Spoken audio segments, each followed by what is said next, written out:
Hi lovelies, hi wonderful people, welcome back to my channel. Thank you for subscribing, thank you for liking my videos. And today I'm going to show you how I made this top. This is the cutting process though. So I went ahead to cut out the front and the back.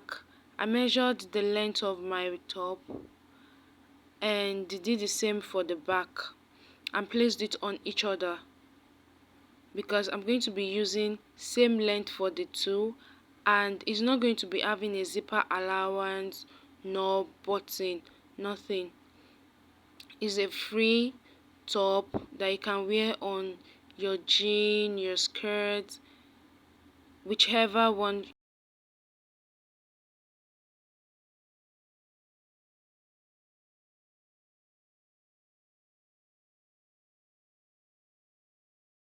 So now moving on to the cutting process, I went ahead to measure the back, which is 7.5, that is 15, the normal back, divided by 2, that gives us 7.5. Then I added my half-inch allowance, that will give us 8. Then I came down by 5 inches, I marked it and then marked the 8.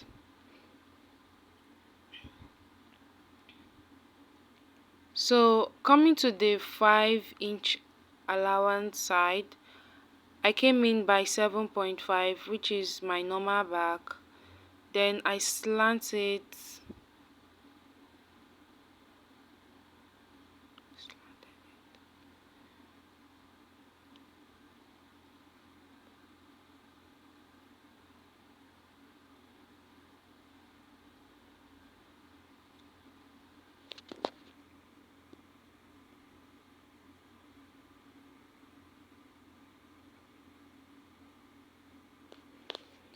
then I came down to make my cuff. 7.5 cuff,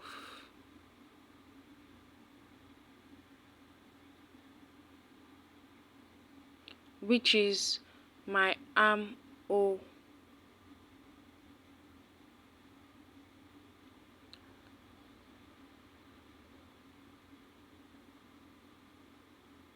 So I came down to measure the cup, which is 10.5, and then the waist 16. I measured 16.5. Then I came to measure my round circumference for the bust, which I made it 9, and I gave it a 2 inches allowance. And I want the waist to have a little bit shape, so I didn't make it same measurement as the bust. I removed just 1 inch. If you want yours to be free, you can make it same inches as that of the bust, depending on how you want it. So I also gave this one 2 inches allowance.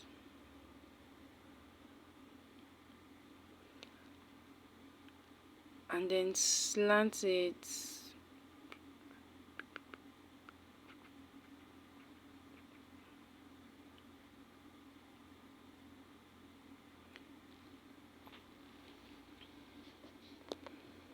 I marked it all through to the down part and just gave it a little bit curve at the end point. I don't want it to be straight, I want it to be curved, so it will have that coffee design. It used to be usually very fine, as you can see the way I marked it here. It used to be very fine. After cutting, is I guess is better or finer than that of the straight. That straight is just going to be there, it's going to be straight like that. But this cuff is going to make it look really nice, especially when you're wearing it on a jean trouser. It's going to be really beautiful. So I went ahead to cut it out. On a quick recap,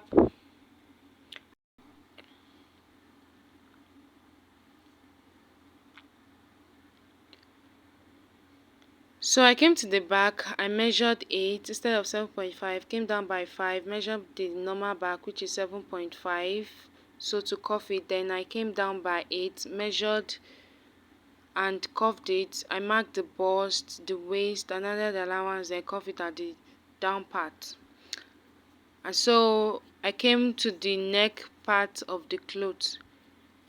In the picture, the neck is a V lined cloth with a polo at the back. So for the back, I'm going to be cutting just 1 inch away from the neck, so that will be 3 by 1. So I marked 3,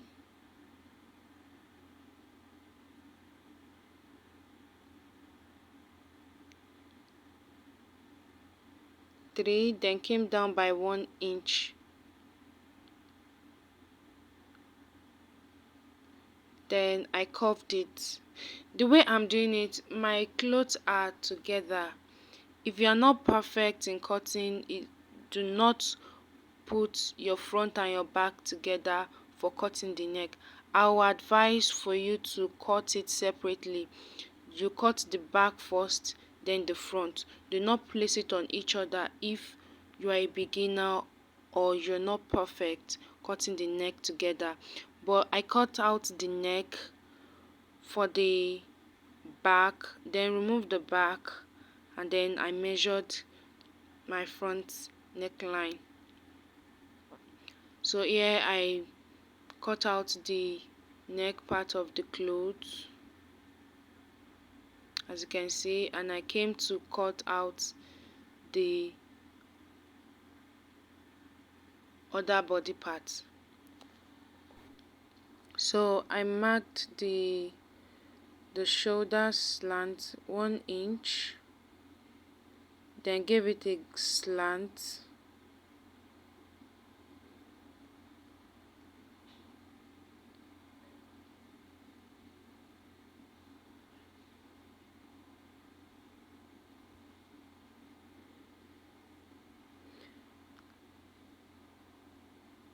after cutting out the shoulder slant, then just like I said before, remove the back before cutting the front so not to make a mistake. So I came down to mark my front neckline, which is V.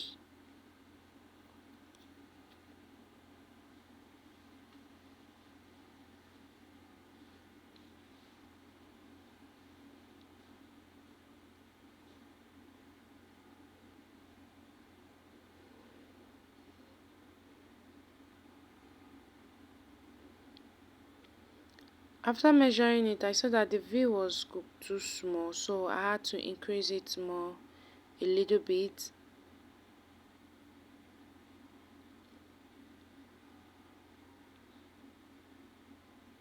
So I made it 8. Depending on the person's neckline, the V neckline, you should always measure the neckline so to know how deep the person wants it or how high she wants it. So I gave it the V curve and then cut it out.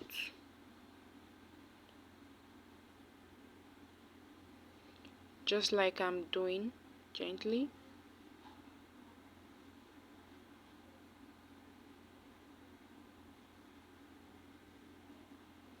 So voila, this is what we have. So after turning it, I didn't have enough material for the turn up, so I had to use a bias. So if you are in the same condition as I am, please sew your bias very well. So I came now to measure the part which I didn't use bias to turn for the polo. I took the neck and measure it round.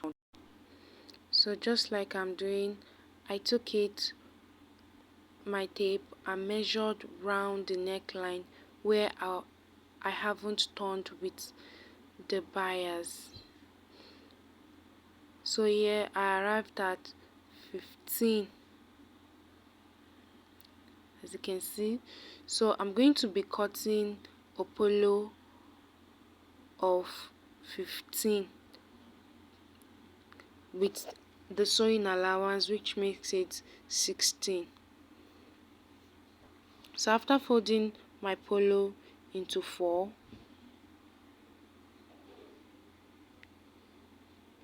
it's not a hard polo to cut. Just mark what you got, then add your allowance to it and add my 1 inch for allowance. I added it to it. The 1 inch that I'm adding, I'm going to be holding half from one side, then half the other side, then the slanting.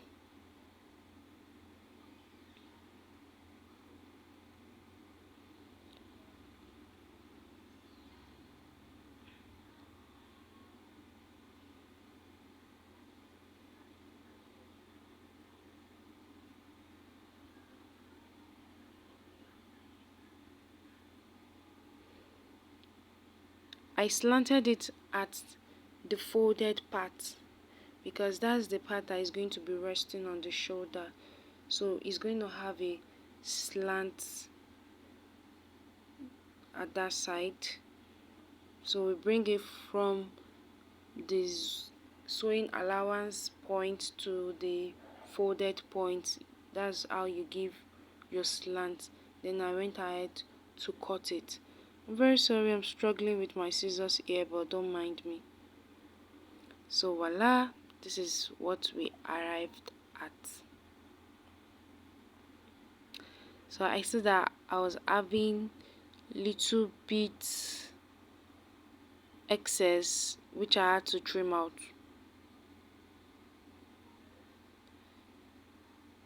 So after trimming it out, I'm just going to be putting my stay. The stay will make it strong. It won't be as soft as this. That's the essence of the stay in the polo. So after putting my stay in it, then I'll just sew it round to my shirt, and that will be the end of this top.